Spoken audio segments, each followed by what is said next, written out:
Tyson Seburn is an EAP instructor and Assistant Academic Director of International Programs at New College, University of Toronto. He holds an MA in Educational Technology and TESOL from the University of Manchester. His main interest focuses on exploring identity and its various impacts on teacher development. These include EAP discussion group, hashtag TLEAP, his blog for CINELT in fourc.ca. His role as coordinator of the IATEFL Teacher Development Special Interest Group Committee, and he is also the author of Academic Reading Circles, published by The Round in 2015. Ladies and gentlemen, Tyson Seburn.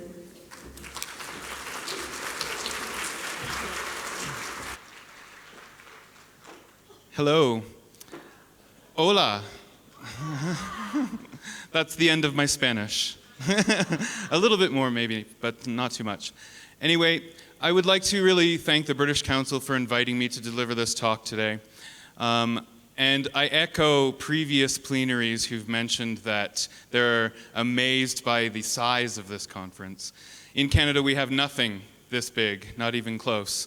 And so I'm really impressed by the way everything's been organized and delivered. And the two plenary sessions before me were very, very good, were they not? I think so, yes. So I wanted to start with this image here because of two things, actually. The first of which is it's a scene from the place that I come from. So if you look at it, you can kind of get a sense of the weather that I left when I came to Mexico. And it was about -12, and during the wintertime, that's typical. That's normally what I have to endure. And you can see that there's lots and lots and lots of snow, and that comes and goes. So I don't want to perpetuate the stereotype about Canada being a super cold country, because we do have a summer. But it is true, in fact, and I'm very happy to be here in Mexico. Now, the second reason why I have this is because what it shows is Queen's Park in Toronto.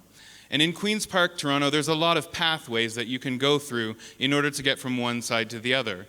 But when we have the wintertime, as you can see, their paths are really covered, right? We can't see what's happening. And it really takes one person to show us where that path should go and what direction we should follow. And so one of the underlying messages that I'm trying to give today is that we are the one person. We are, as teachers, the person that is going to show the path to students who will become the future citizens of our world. And so, on that note, I wanted to start off with three vocabulary items. And I'm going to teach you a couple of vocabulary items, although maybe you know these already. The first of which is very prominent in our times, and that's fake news.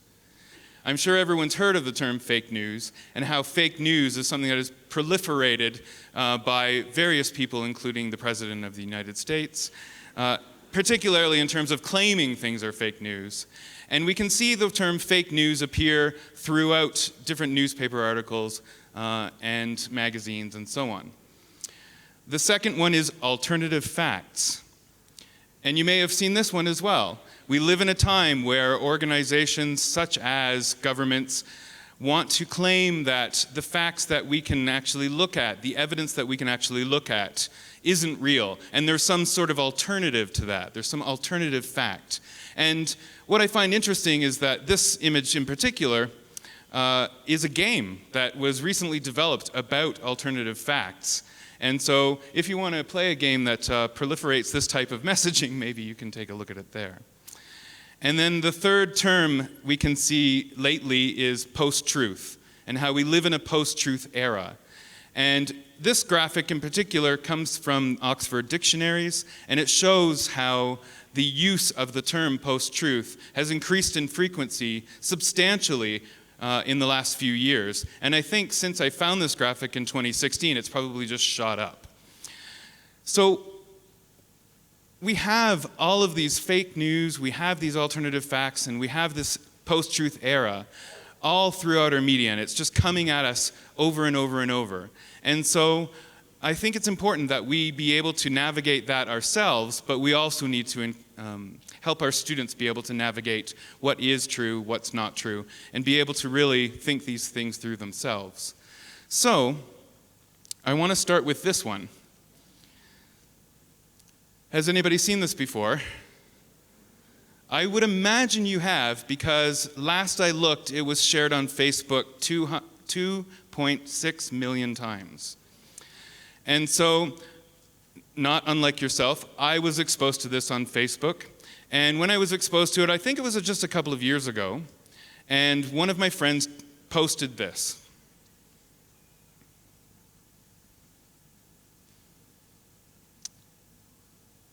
And so what I thought when I first saw this was, wow, actually that is a very cute sort of little guy. You know, he's got a nice little sort of strut to him, and he seems very joyful, and it seems kind of plausible that science includes this in some manner or other, and it has some relationship to happiness. So really all I did was I just liked it, right? I thought, okay, that's great. And I left it behind. But then what I found was that many people were starting to react to it, and it was getting shared all over the internet. And so I thought, okay, as a teacher, I need to, put on my teacher hat and take a little bit more of a closer look at where this GIF comes from, and see, in fact, is it really displaying happiness, and is being happy really this simple? So what I found was I looked really just where it came from on Facebook, because that's where I first saw it.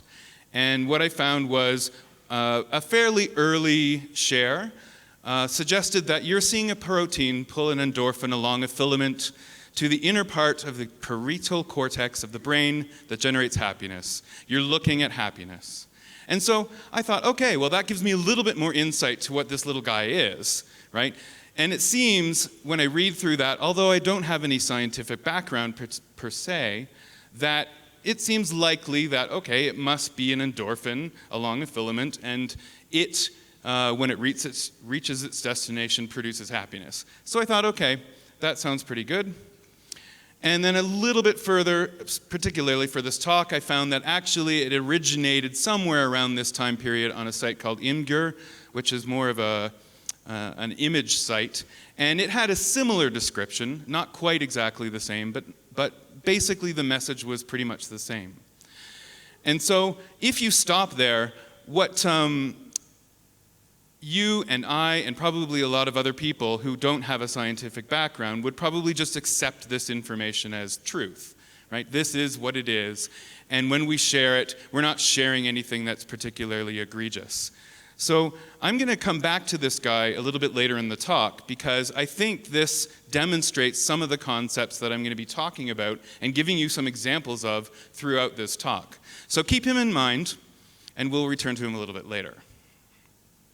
Now, before we do that, I thought to myself, am I just an overly critical person? Right?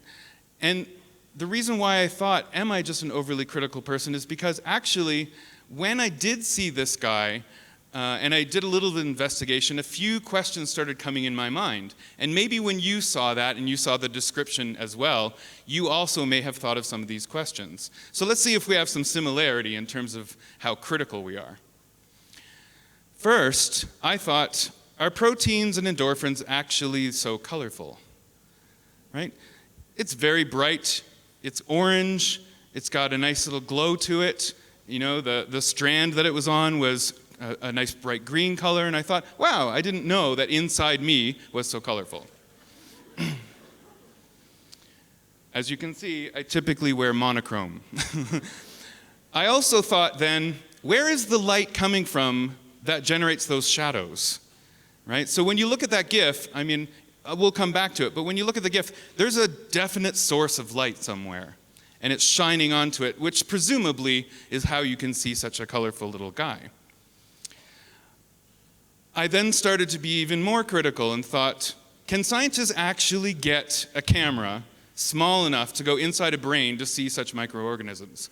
Because Otherwise, how did that get generated? And then probably the most ethical concern I had was, what was the patient undergoing that they agreed to have this part of their brain filmed? I mean, it couldn't be just for a simple documentary, right? Like, would you please let us go inside your brain and film something for this documentary? Oh yeah, sure, no problem, that's fine. So I wonder really, does anyone else question this whole thing, right? Do you see something like this on Facebook and that description, which is sort of scientific, but not overly scientific, and do you share it and think, oh yeah, all of that seems likely? Or is it just me? I don't think it's just me. So again, I want to keep these in mind because we're going to come back to this little guy towards the end. But this little guy did get me thinking about something in particular. And when I'm at home, I think we're kind of similar in that it's very difficult to take off your teacher hat, right? We all have that teacher hat. We all start to see things all over the place that we can use in class. And so I started thinking about these people. These are my students. They're mostly from China. I do teach in a university. They're largely going to study into undergraduate programs after they finish my program. And I really wanted to think about, okay, how can I use this type of material with my students? Do I need to simply stick to the material that I've always planned, that teaches how to read text deeply, that teaches them how to write academically? How can I include these types of gifts, if necessary, into my course? And I think what we all need to think about is, what is it that we're actually meant to do in our courses? Are we meant really to stick to the syllabus? Are we meant to stick to the linguistic aspects of our courses? Or is there something more to it? And I think when I started thinking about this myself, it really had implications for not only my teaching pedagogy, but it had implications for the materials in which I use in my course. And maybe it will for you too. So, I did, however, want to mention something kind of briefly as a little bit of a disclaimer, and that is that this isn't a talk criticizing X coursebook. So if you came here, I shouldn't say this, but if you came here to see someone walk through a series of course books and explain what was wrong with all of them, you could probably just go, because actually that's not what I'm going to do. This talk is really about helping learners reach their linguistics goals. It is very much about how we need to model learning ourselves in front of our students and how we can model that in our teaching pedagogy. And it is primarily about how we do this with the materials we have around us, as opposed to simply the course book that we may or may not have to use. So these are 3 features that we're going to be talking about, and hopefully you'll gain from the end of this plenary. Now, I have 3 main messages that I want to deliver during this plenary. And the way that I'm going to do that is I'm going to show you some examples of how we can use these messages, or how these messages are important for us. And then you are tasked with thinking about your own context and how you can actually incorporate these messages into your teaching. And so this is the first.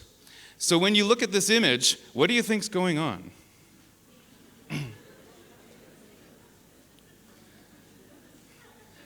I mean, if you take it at face value, Superman has an extra superpower that I was not aware of.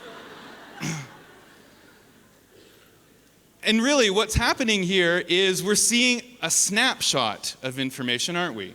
Right? We're not seeing the whole picture. We're seeing a narrative that is designed specifically for you at this very moment. But when it came from the internet, if you're ever looking for these types of things, there's a whole plethora of sites where you can find slices of animation that sort of give a different message than maybe was intended, right? But my first message is, context is important. So when we have information delivered at us and fed to us, we need to really step back and think about, what is the larger context? What information am I not being shown? What information is not part of this narrative that is being created by the organizations, the writers, the governments that they don't want us to see. And in this case, you can see, of course, that Superman is actually holding a hose, right, to extinguish the electric villain, I guess. But of course, that's not the narrative that I'm trying to show you at first. Okay, so context is important, and we need to figure out and help our students be able to find context and really get them to see that it is important themselves. So I'm going to show you a couple of other examples, and I want to see if you can figure out what's going on in these examples. And now that I'm telling you context is important, maybe that will highlight to you something other than what you're just sort of seeing.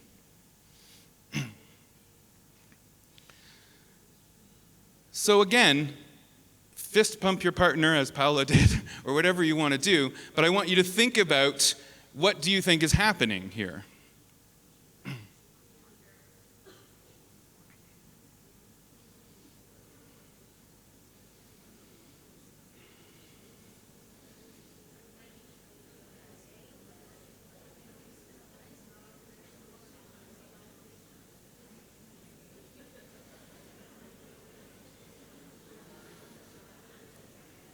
Okay, now, I'm not going to give you that much time because we have a few examples that I want to go through, but you know context is important, right? This is now what I've been trying to tell you. So when you take a look at this narrative that is being designed, right, I think it's actually a really good and illuminating narrative because it is using media as part of its narrative, right? It's trying to show something is happening through the lens, and this is what you see, and this is what is delivered to you. And so it obviously looks as though someone is assaulting another person, right? That is clearly what I think most people would say. And I'm going to tell you that actually that's true. Somebody is assaulting another person. But it's actually the other way around.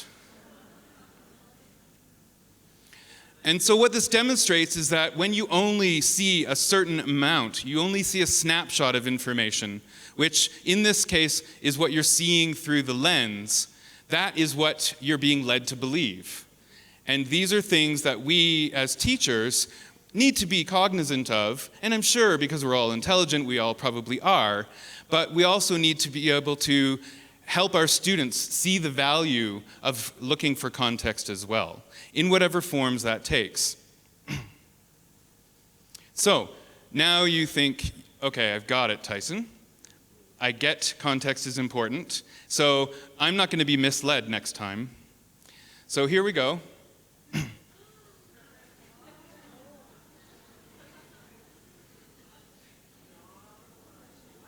So again, a little quick chat with your partner about what you think's happening here, and you're probably starting to go, ha ha ha ha, I know what you're up to.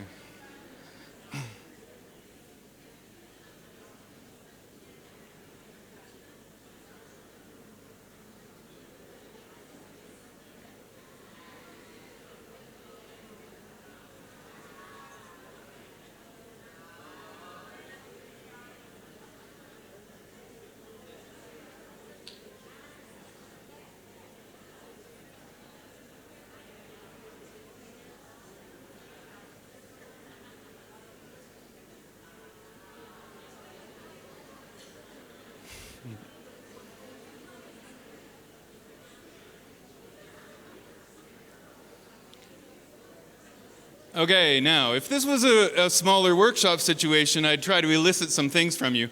But what I kind of do like about this plenary in Mexico is actually I can hear some realizations happening, right? I don't know if it's a cultural thing, but I can hear, I can hear that sound coming from the audience. So I'm assuming that someone next to you has sort of guessed kind of what might be happening here. And so I thank you for that kind of feedback. Now, of course, this narrative script that's being delivered to us, if we stop here and we don't recognize the value of context and seeking context in whatever way it is that we learn and show our students, we're going to think really that that man's eyes are in a particular area of that woman, which would be a perfect time for me to say a particular vocabulary, but I'm not going to. she's being caught in a compromising position, right? And so it looks as though that's what's happening. Now, let's see what's actually happening.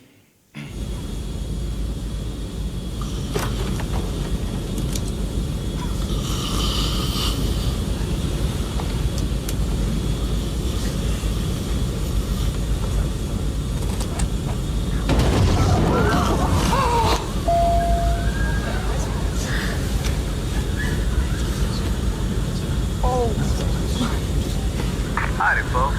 We hope you've enjoyed your flight today. We're beginning our descent. Okay, so, I mean, did you get that correct? Is that what you expected was going to happen? Oh, you're super smart. You're super smart. Now, if I hadn't talked to you ahead of time, would you have expected that's what was happening? I don't know. I'm going to take a little bit of credit here.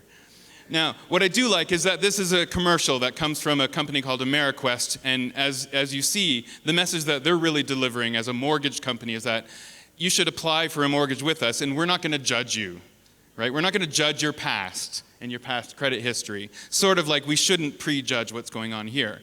But again, what this video highlights is that if you stop at a certain level of information that's being fed to you and you don't seek out context beyond that, you're going to get either completely misled down the wrong path, or you're going to only get part of the story, and it's going to influence how you believe and potentially what you share with others and how you behave in the future. And so I do, in fact, think that we need to, as teachers, not only recognize that we do this ourselves. We often share things very quickly without looking past the headline. I mean, I'm sure I'm guilty of that myself.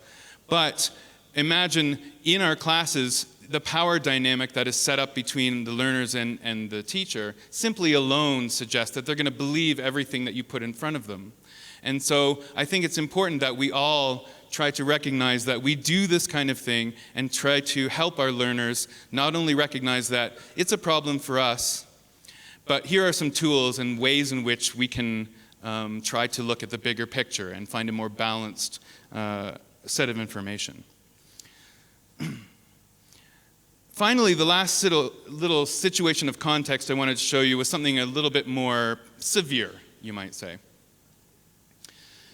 In this graphic, it looks as though Chicago's the most dangerous city in the United States, right? And in fact, actually that surprised me a little bit because I would have said it was New York or some other, Los Angeles, I don't know. I rarely go to the States, to be honest, but I have a sort of stereotype of where I think crime is particularly bad.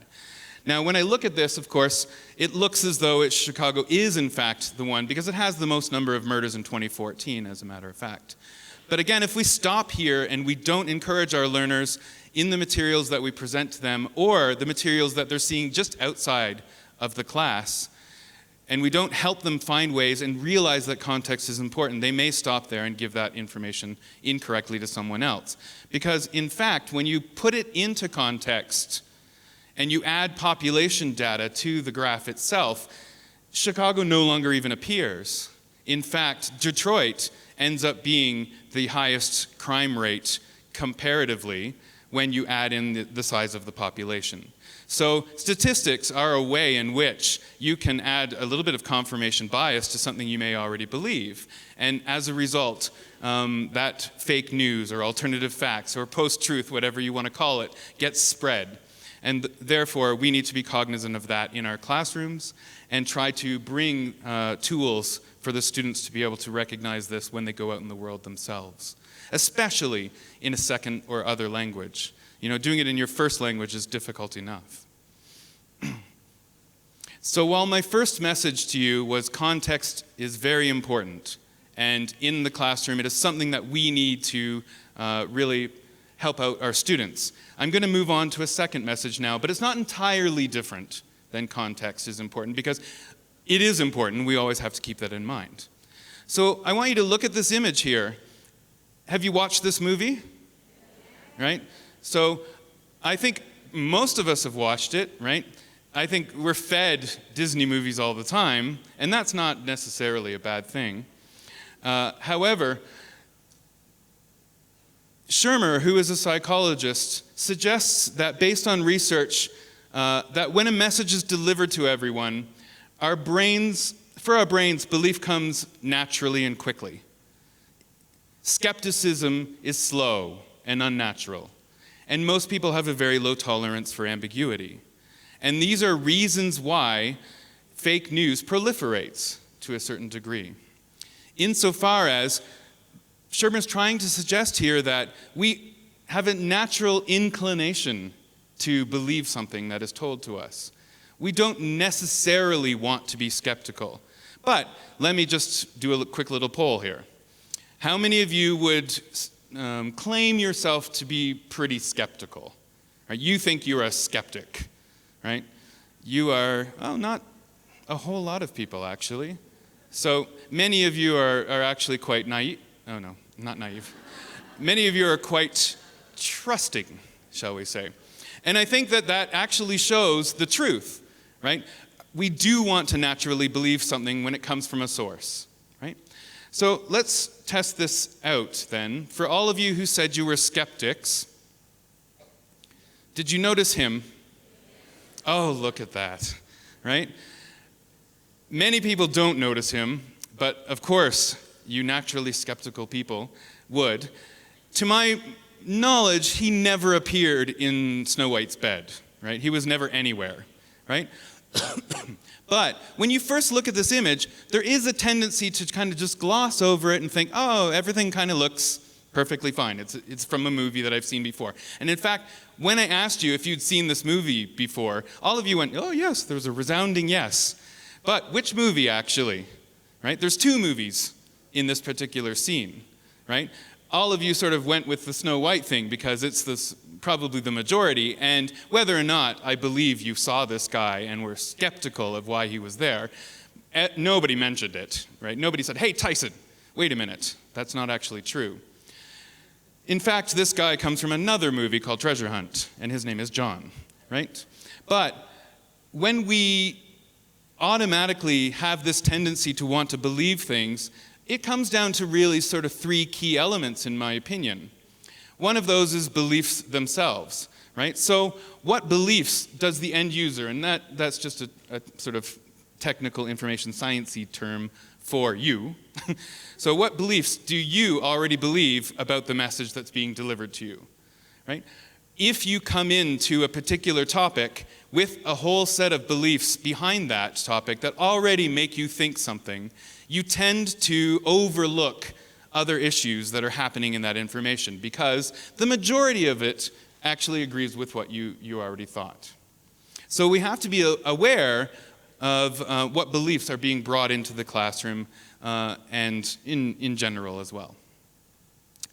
Another reason why we typically want to believe something is because we do typically believe in authority.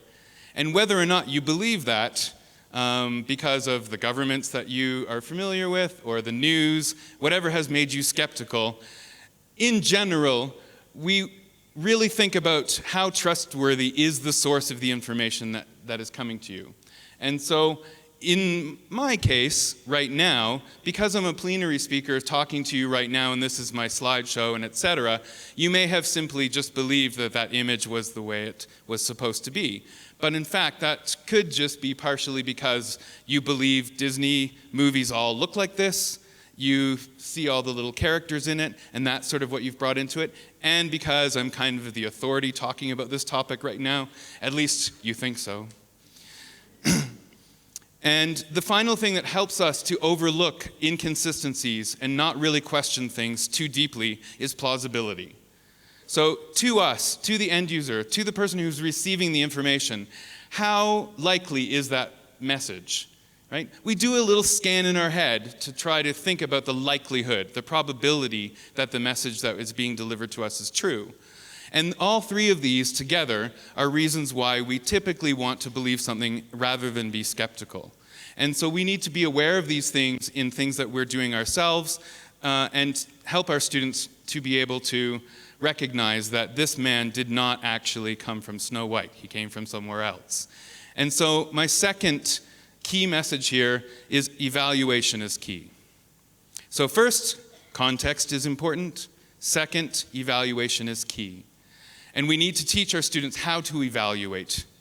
And by evaluate, I'm suggesting, yes, of course, you're looking at the sources of information that's coming at you, and you're trying to check the reliability and validity of those sources. But there are many other things you want to evaluate as well, such as the information that's being delivered to you. How likely is that information? Is there more context around it? What questions come to your mind that make you think that maybe there's something a little bit off about that? And it provides a little bit of an alarm bell that makes you dig a little deeper. So we need to remember that on top of looking for context, we need to be able to evaluate different aspects of the information that's coming at you. So similarly to the last time, I'm going to show you a couple of examples of things that I want to try to evaluate. And I think some of them are going to be kind of familiar for you.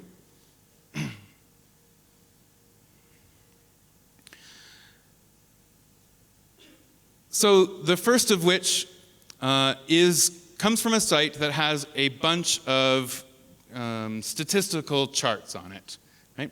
And with all of these statistical charts, typically what happens with statistical charts is either they're really well done or they're, a little difficult to interpret. But because they're scientific, right, and the authority suggests that they've taken the time to put the statistic together, that you must more or less believe it, right? Because we have this belief in science, we have this belief in research, of course, we have this belief in something else. I can't remember what I was going to say, that third thing, but that's fine. So when you take a look at this statistic, I want you to think, how likely is it, do you believe it, and so on.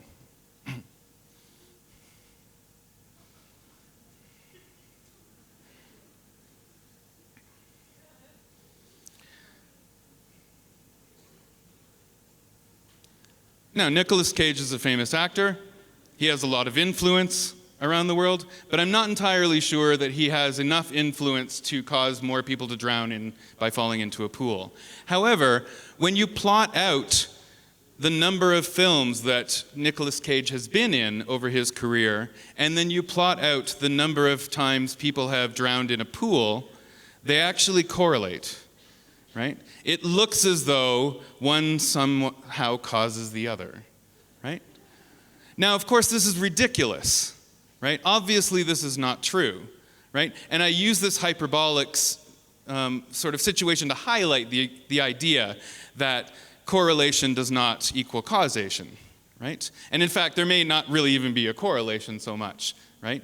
But these things happen in statistics all the time. When you take a look at something that is given to you, but you don't really look at it deeply enough, and you don't investigate it further, and you don't evaluate the information that's presented in that statistic, and this often happens on social media because you just sort of share something really quickly without really thinking about it.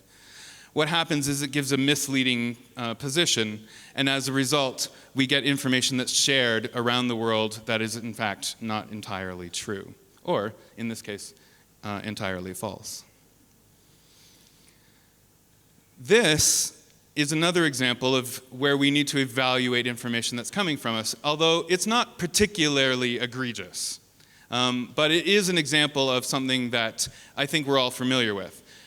This is one of the 4 out of 5 dentists who recommend Colgate, or whatever toothpaste it is that you, in fact, use.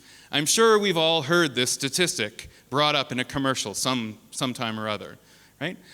And if you're like me, it's just something I've believed my entire life, right? I've never looked into it before. Why would I, right? I just assume that 4 out of 5 dentists prefer Colgate, right? Why would they lie to me? What's the well, I mean, I guess maybe that's obviously they want to sell Colgate to me. But it doesn't only happen with Colgate. It happens with all sorts of toothpastes. Now, when you take a little bit more of a deeper evaluation into the statistic, what you realize that they don't tell you is how they came up with that 4 out of 5. In fact, what they did was they interviewed many dentists, we'll just say 5 at the moment, and they said, what toothpaste do you like? What toothpaste do you prefer? And they listed this toothpaste in, that toothpaste in, this toothpaste in, that toothpaste. And 4 of them suggested that one of the toothpaste they really like is Colgate. I don't know what happened to that 5th one. But it was just one of the toothpastes that they answered that they liked. It wasn't that all 4 of them only said Colgate and the 5th one said something else, right? They had a larger list and they just went, yep, yep, yep, yep, yep. And Colgate themselves, or insert toothpaste company, noticed, oh, 1, 2, 3, 4. Oh, good. 4 of them recommend Colgate. So what we're doing here is we're evaluating, right? We're looking at a statistic that's presented to us, and we're evaluating how that statistic was created. What was the motivation for its creation? Where did it come from? And if you ever are interested in these types of topics and looking more deeply into statistics and myths and things that people believe, I would highly recommend this. I would highly recommend this podcast. It's called Science Versus. And in that podcast, every week, the host talks about something a lot of people believe, and then she pits that against scientific evidence. And then she comes to conclusions. And so it's actually a really good resource, not only for your own learning, but you never know, in class it could be quite useful as well. Now, finally, with regards to evaluation, 2 concepts that I just want to briefly mention, because these days I'm actually teaching an information science course, are oversimplification and false dichotomy. And oversimplification is something what you can pretty much guess, but it's when you take a message and you make it easier and easier and easier and easier and easier to understand, to the point where the message actually might be manipulated or changed. And so the original message is not really getting through. It's a very, very simplified version of it. And that might be because you are trying to be an expert who is explaining something to a non-expert audience, but it might also be for something a little bit more sinister. And then false dichotomy then would be when you have information that's being given to you in such a way that it's presented as black or white. There's no gray area. It's an either-or situation, when in fact, if you look at that situation itself, there is a lot of gray area. And one of the sites that I often show my students to describe this is 2 kinds of people. And I don't know if you've ever seen that, but what it shows is it shows 2 images, and you have to pick whether you're person A or person B. And a typical one is when you see a picture of a mobile phone and it has, 500 notifications on all the apps. And then the second picture is a mobile phone and there's no notifications on the app. And you have to say, okay, are you person A or person B? And really what this highlights is an example of false dichotomy, because what it shows is you have to be this one or that one. There's no in between. But in fact, almost every situation there is an in between. And so when you set up a false dichotomy, you're also oversimplifying a message because you want to make the people believe that this is the truth. You only can choose this side or that side. I mean, that's where the you're either with us or against us came from. So what happens is when you put those 2 things together, it changes the interpretation of the narrative for the user, for the person who's reading it. And so I'm going to give you a really good example that my students actually came up with when I was teaching this. This is the university that I work for, and on January 1st, they instituted a new smoke-free policy. So you can kind of guesstimate what that means, and you can also notice Toronto is not covered in snow in this particular image. We do actually have 30-degree summers.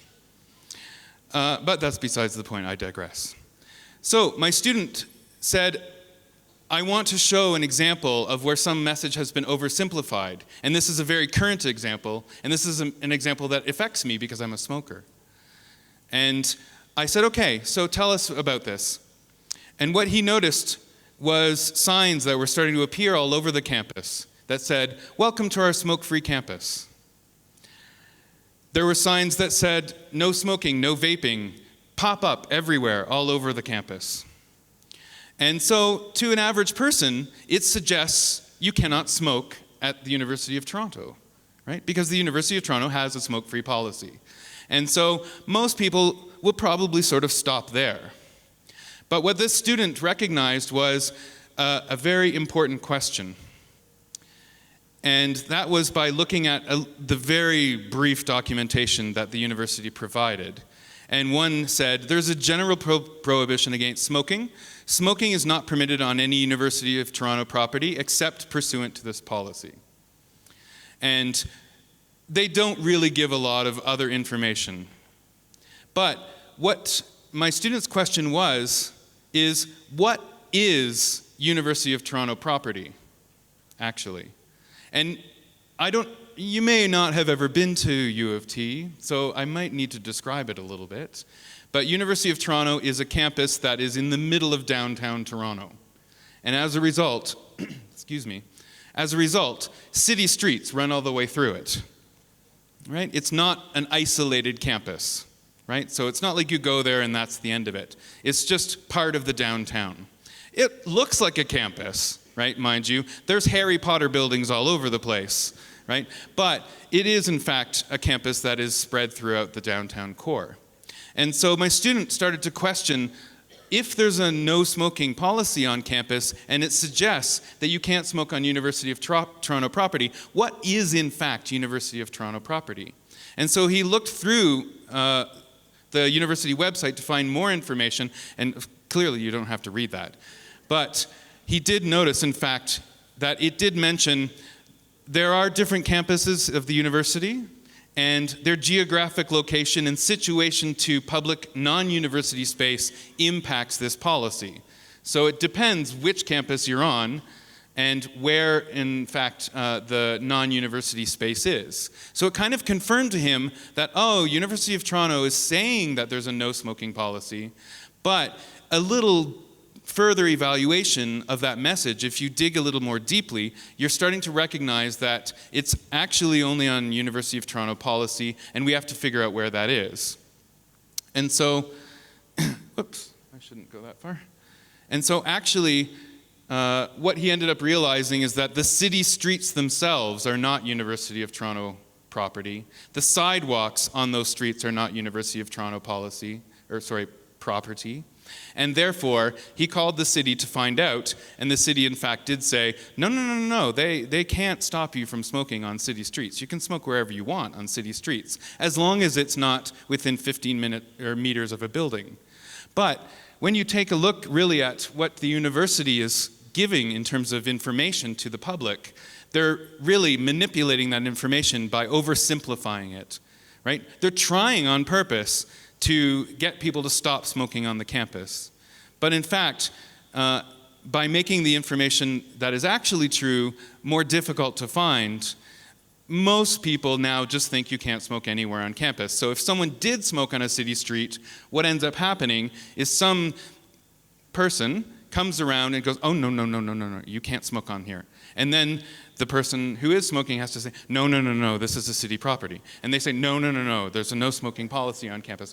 And so this is an example how that type of information that has been turned into a narrative by the university is causing more of the general population to believe one thing, when in fact, if you evaluated that information, you'd realize that it's actually not true.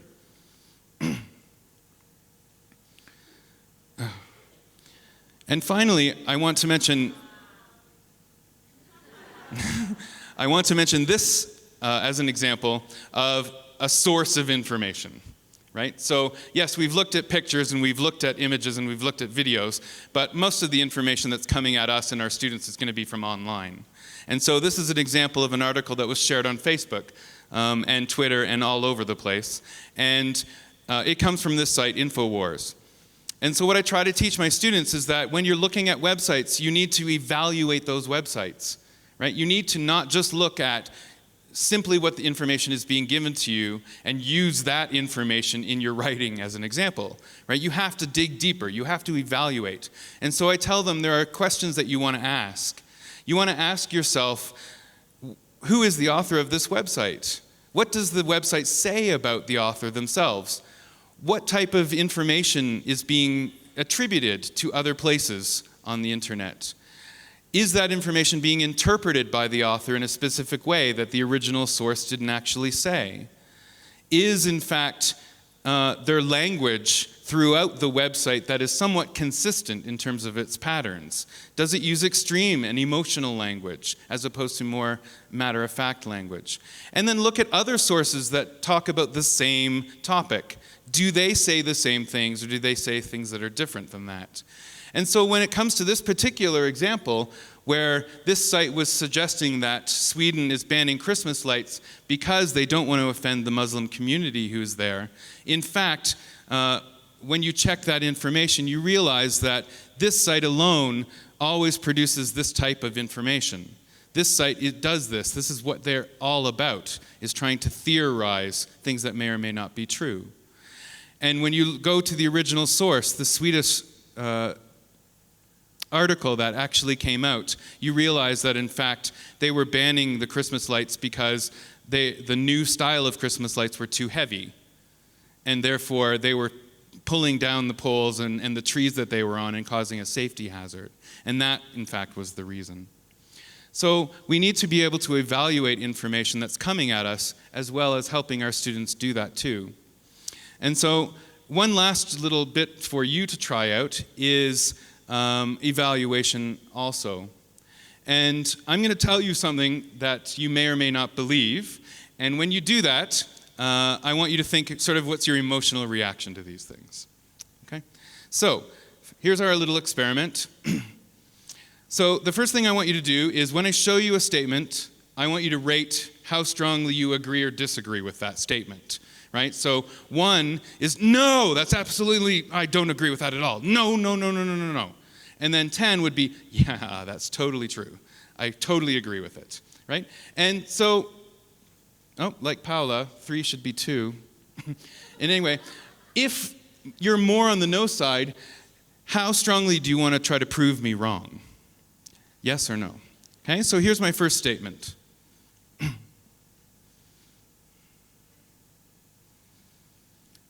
So just a little bit with your partner. Where on that scale are you? Are you on a 1? No, it's absolutely garbage.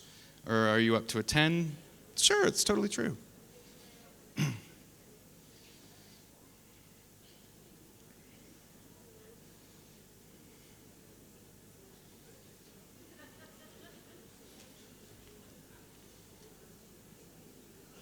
Okay. Let's just do a very quick poll. If you're less than 5, in other words, you're on the more disagree scale, hands up. A couple of you. So you're a little bit outnumbered, it looks like. So most of you are kind of on the, well, you know, it might be true. Maybe I don't care, actually. But if you're one of the people who actually disagrees with this information, would you be likely to try to find information that proves that this is not actually true? Would you go that far? I think depending on what beliefs you're bringing into that argument, you may in fact feel quite emotional about these things. And maybe this one isn't the best example for you. So let's try another one.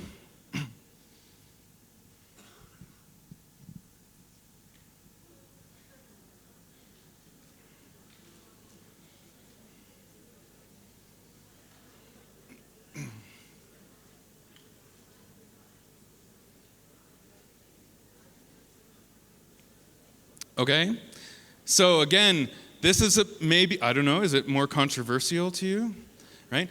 In these times, in fact, I saw Brazil's president or someone in his government close to him actually suggest that girls should wear pink and boys should wear blue.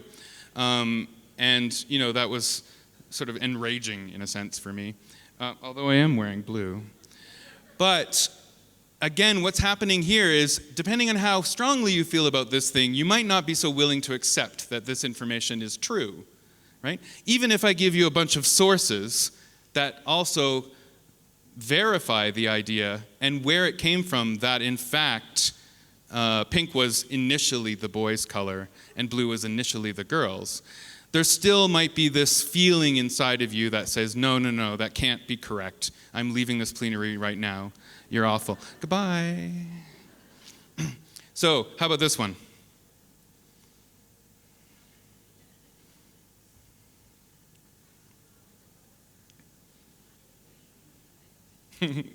I heard alone, I agree. So if the first two didn't do anything for you, I'm hoping this last one will do something for you, because it is about our profession, right? And a lot of teachers love learning styles. A lot of teachers think it's very intuitive that learning styles are a thing, and we need to use learning styles in order to customize our lessons in one way or another, to appeal to different learning styles. But if I told you that there is little to no evidence that suggests learning styles are A, actually a thing insofar as they have been described, or B, that if you do customize your lessons in one way or another for the visual or the kinesthetic learner, there's no evidence that it actually has any effect on their ability to acquire language, right? You may not believe me, and you may say, you know what, I've been using learning styles all this time, there's no way, I'm not going to give it up, right? This is another example, however, of, this is called the backfire effect, but this is another example of how we need to be cognizant of these things that are happening in our own brains and our own hearts, and recognize that this is what's happening inside of us, it's also happening inside of our learners.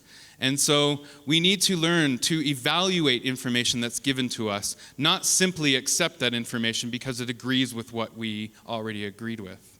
And so looking at the sources and finding the evidence to support the ideas that we have always believed, that's great. But we have to recognize if the evidence shows that it is not true, can we just drop that idea from our brains as well? So I'm going to return to this guy for a second, because I do think he did show us a couple of these situations, right? If I stopped at my friend's post on Facebook, I wouldn't look at the larger context of where this video or this endorphin or whatever mitochondrial something or other comes from, right? Etymology. I wouldn't know any of those things, right? And I would be apt to really just think, he is happiness, and happiness has produced something very quickly. And as a result, I would share that with other people. But I need to take a look at the larger context that this comes from. And so when I did that, I found that this actually, and maybe you've guessed this, but I was not this clever. This is an animation. It's not real. It comes from a 2006 documentary, a scientific documentary, and the man who made it actually suggested that the description that goes along with this is really just a very oversimplified version of the truth. It's not actually all the things that it said on that scientific share or that little caption that we saw. That's just a little glimpse. But actually, there's a lot more to it. And I'm not a scientist, and I can't remember exactly what it was. But I do know it wasn't that. It wasn't the message that was being sent to us. So I needed to evaluate who was sharing it, why they were sharing it, and what message they were trying to give off.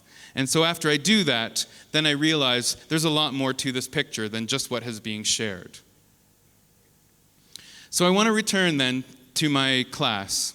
And I want to talk about the third message, the key message that I want to give. The first of which was, context is important. The second one was, evaluation is key.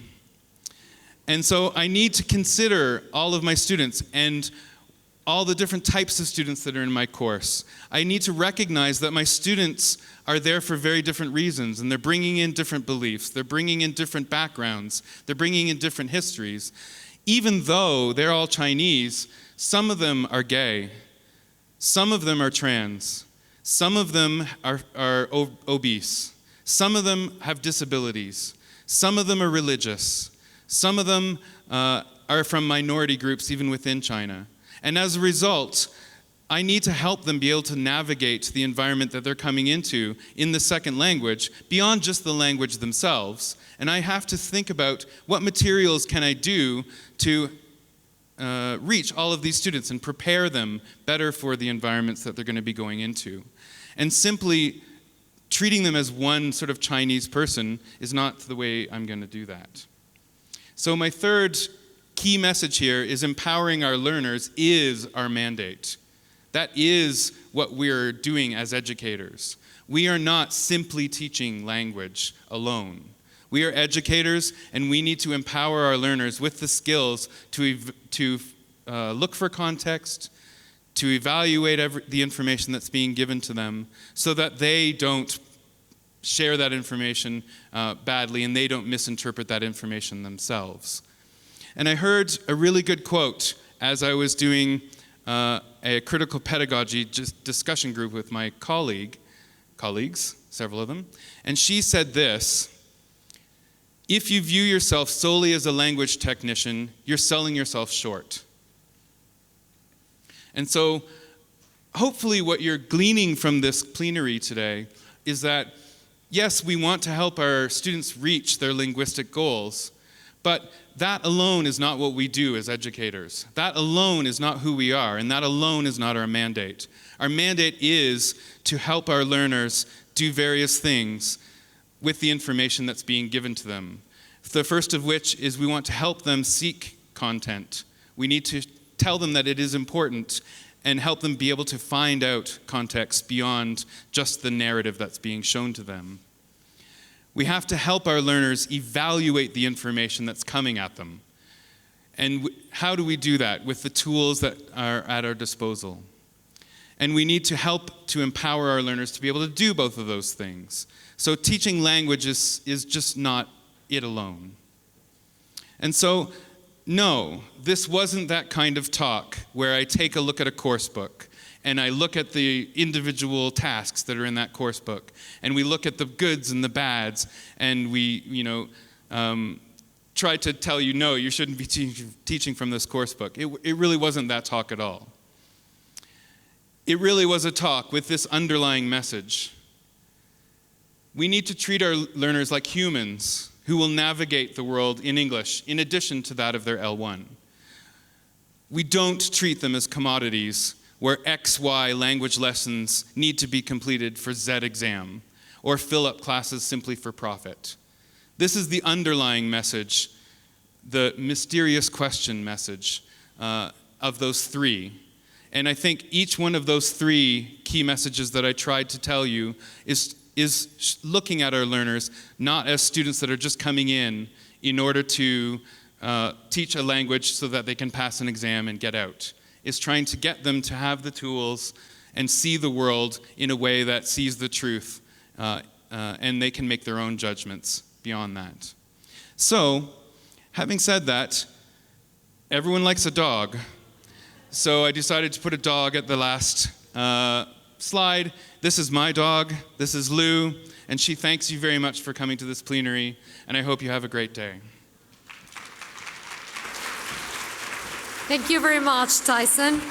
On behalf of the British Council, please accept this token of our appreciation. Thank you very much. Thank you very much. Please join me again in thanking Tyson by giving him a big round of applause.